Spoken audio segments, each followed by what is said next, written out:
team fight might still be the case, but now with the Mincetar in the mix, how are you going to move around? I really wonder how.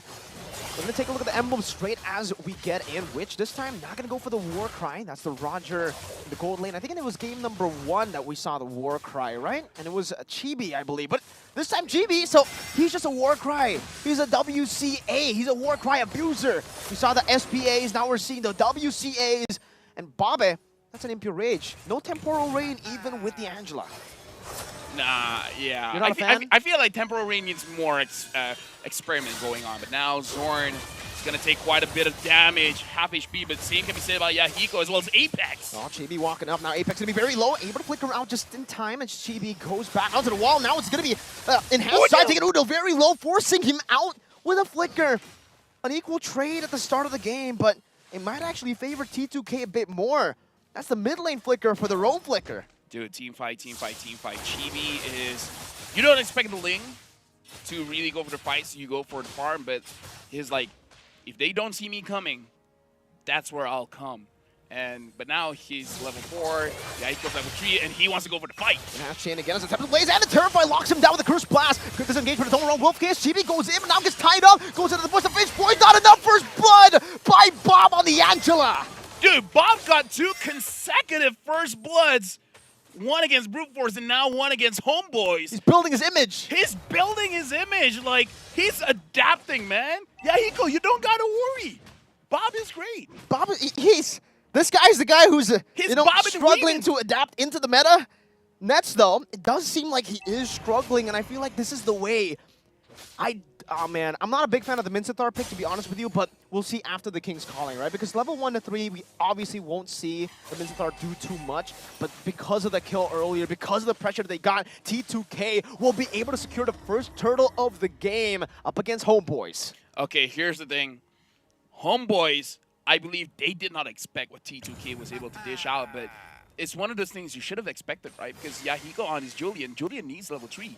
He doesn't mind that he is 1 level behind, even though it's not that big of a level behind, because again, the damage he was able to deal is actually majority on the Zorn, and the damage coming in from Bob was able to stop Chibi, making it so that he can't run away. And looking at Chibi's face, he's okay. He's having a laugh about it. He's chilling, as you would say. Yahiko gonna go for the Scythe as well. That's the enhanced Scythe to pick up the Lethal Wanderer. Apex to be locked down by the Terrifying now, the Midas Fury, but Apex just flickers out, and that brings him back at the King's Calling, and they all collapse under the King's Calling. And now we get to see the brilliance of that Mincetar pick. 2 kills back to Homeboys. Let me just say, Mirko, whenever we don't like a pick, it's gonna pop off. Right? Nance was this Mincetar. He's gonna show, you know what? I got a hidden strat, boys. I'm gonna show my hidden strat. You're gonna see my King's Calling.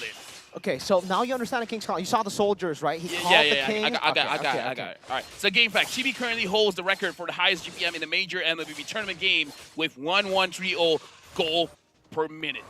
Yeehaw. Yeehaw. I mean, I don't know how to react. Yeah, I mean, I think Chibi would also react the same way. I try to ask him some questions. I tried to hype him up during like an interview. And then he was like, yeehaw. No, he didn't say yeehaw, but he was like, no. And then, everybody else kept on hyping him. Yahiko now with a mobilization into the hand side, and that's going to be Dolbob, but still able to get some healing down too. Wait, what was that? No, that was his second skill, right? Because he gets his heal from there, and then Zorn coming in with the Motivation Roar. That's the top up of it. So that was all the lifesteal coming in from the Mincetar. That was all him. That was all Nets. Oh, that's concerning definitely for T2K. Unable to go for the kill now before the turtle spawns. And man, Udil, despite him, using Flicker early, still T2K are unable to catch him. Not now. And Homeboys, they'll be able to control the second turtle of the game. It doesn't seem like there's going to be any contest right now for T2K. Apex is walking up there, doing a good job at zoning him away. That's turtle number 2 for Homeboys as they look to reclaim that power spike of theirs in the mid-game. That's the power spike of a Mincetar. Like, we talked about how T2K with the Zaz really, making an unexpected amount of damage that he can do. Nats on his Mincetar is more or less the same thing. You don't go up against a Mincetar all that much, but when you do, it's kind of hard for you to adapt on the fly, especially when your instinct is just to go and fight. So the moment T2K dives in, they basically they go all out. Once you're all out, you're caught in the King's Calling, and then after that, there's not much you can do. Look at the clear speed coming into nets as well. Oh, that's time pendant right into the chain. Now the pullback. Apex going to be caught in the Knights. The King's Calling as Apex gets a hard guard just to escape, and they being able to survive. Woodhill looking for a possible re-engage and a pickoff. T2K unable to get these pickoffs onto the Homeboys members. And take a look at the mid lane. Chibi is going to try to utilize this advantage, but Masarap, great rotation to cover that up. Dude, that was one of the situations where we can see Nets using the King's Calling, not to call the King, but to call the ambulance. But not for him. Dude, that was amazing, getting ganged by 3 men and still able to survive. This shows that Nats, even though he is a gold laner, he can play like an EXP laner, expecting a lot of gangs coming in and then surviving those gangs right now. The kill score is still 1-2. So we're seeing a lot of trades going on between T2K as well as Homeboys. Not kills just yet. T2K, though, I feel like Yahiko is going for that first item, Holy Crystal. And once the Holy Crystal gets built, in terms of power spike, that's huge. The amount of damage that he can deal now and with the Holy Crystal is so different. It's going to be something that Homeboys cannot expect. That's a Holy Crystal, though. It does seem like its first item, by the way. First item, Holy Crystal for Yahiko. I believe this is the same build that Kyrie did in MPLID as well. Just instant damage, pure damage. Because with the enhanced sight, technically you're already shredding through these HP bars of the frontliners. But Sapat, there's already a little bit of a change to how he's rotating. Now into the turtle he goes, leaving the bottom lane, sacrificing it a bit.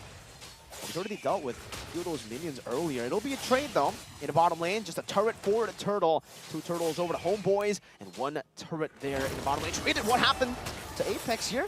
He caught the onward and the Earth Shatter early with a terrifying. And the turtle guard. Apex flickering forward. Oh, no. You hate to see it. A mistap here in the 7th minute of the game.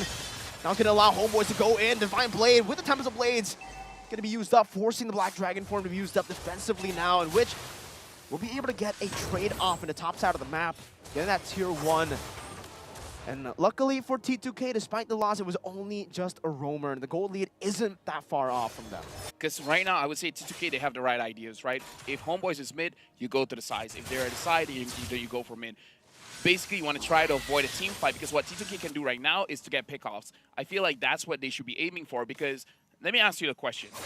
You're going up against a Minstar, you're going up against a Minotaur. How are you going to survive that one? How are you going to get out?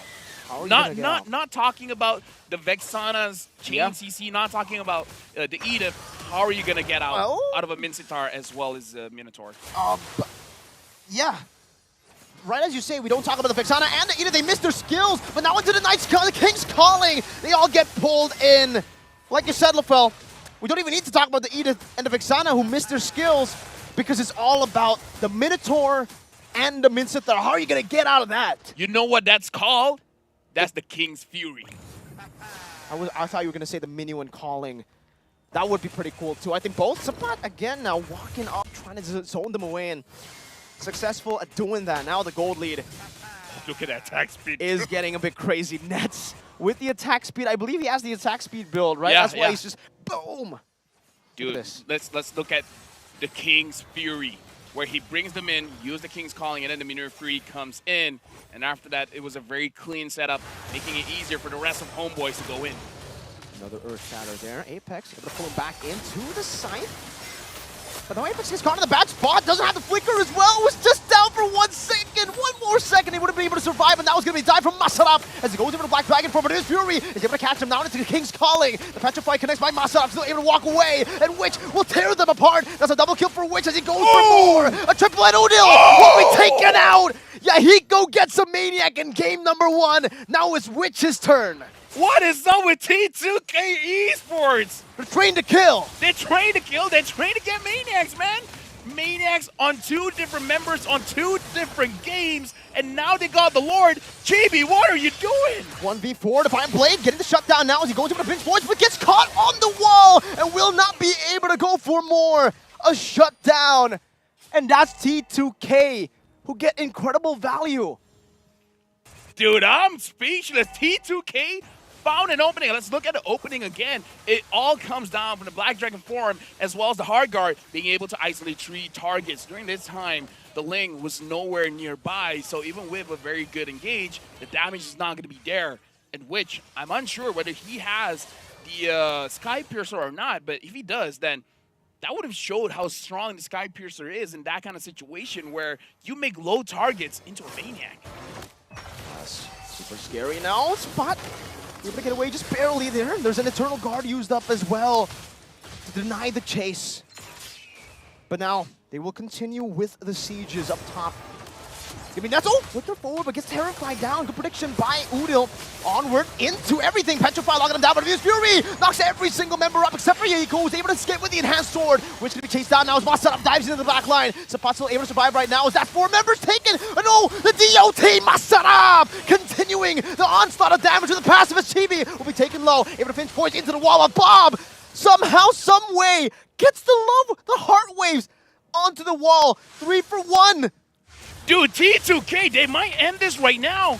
They're going for mid, even though the holy defense is still there, able to clear the minions. But, dude, we got to talk about this Roger. He doesn't even have the Sky Piercer. How does he get a Maniac without the Sky Piercer? Doing a lot of burst damage with the Windtalker as well as the Endless Battle. Homeboys, they're in trouble at this point because Chibi has 3 items. He can't deal the damage, but he can't survive, man. Like I said, this Roger has to be pick or ban. Look at the damage that this Roger can do. Masarup, that name, right as he was able to just go in together, and now you can definitely see why the War Cry works so well for him. He already has the built-in sustain with the War Axe on top of that. Bob just being on him with the hard guard too. The passive, Conceal. Conceal again. Udil. Oh, able to sidestep away from the Offensive, and now gets caught by Wish. Current Blast not able to connect, but he's still able to flicker out now. That's going to be the King's Calling, locking every single member down. His Fury knocks up 4, and now it's Yahiko who's going to be caught. A top of the blaze to go for the chase on the Witch, but now Yahiko with the enhanced sword able to get 1. That's just it though. Sapat takes him out, gets a double kill, and it's another turn, this time for the Homeboys. The Lord is spawning in 15 seconds, but I feel like when Angela as well as Roger is close by, it's going to be difficult for them to contest that one, which is going to clear the minions out. And it looks like Homeboys, they got a tough decision to make. Do they go all out for the Lord? If they do, they got to be prepared just in case if Witch wants to contest this. But it looks like they've made their decision. They're going all in on the Lord, and it looks like Witch is nowhere near to contest this. Lord goes over to Homeboys, and Mirko, now we got a game. It can go either way at this point. We've seen almost wipeouts coming in from both teams. Ooh, it's going to be a very tough skirmish here, back and forth. Let's take a look at that replay, LaFell. Yeah, looking at the replay here again, a good King's Calling as well as Minion Fury locking down the majority of the opponents coming in from T2K Esports. And the big thing that Homeboys was able to do was to separate the team fights, where Homeboys was just focusing on the front lines, and then the back lines have no choice but to retreat.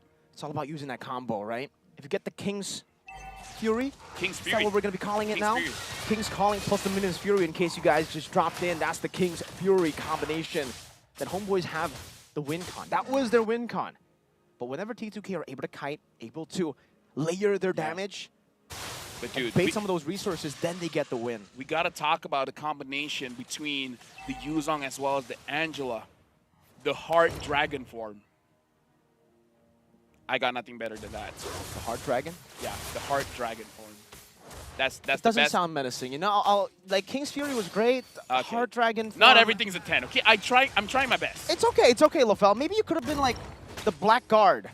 The Black Dragon Guard? No, that sounds even worse. Yeah, okay. All right, now you see my dilemma? I see you. All right, I definitely see, you know, that Homeboys will be looking to go for the Enhanced Lord push. Black Dragon from going to be used up now to try to zone them away. Isolating the Lord all alone for Yahiko to deal with the Enhanced side. But also Pop pushes forward, gets the Earth Shadow and the Augur onto the Apex. And now it's going to be grabbed over. Udo going to be dove on by Masarup again as the King's Calling will be able to lock 1 member down. But that's just it. Yahiko with the Enhanced Chain, able to do some damage. Masarup in the back, able to get Udil down with the help of Bob. The Lord going to be dealt with. Masarup now with the Fury Zap gets pulled back into the top of the blaze, but Bob is able to flicker around. Yahiko against the world goes able to retain, but it's not going to be enough as Chibi takes him down. A double kill for Homeboys as they look to go into the mid lane. Now taking the base turret down. Only Bob, only Justin Angela up against Homeboys who'll pull him back to the rest of the members. And Chibi gets the shutdown, gets an unofficial triple kill to end game number 3, match number 3 with a win.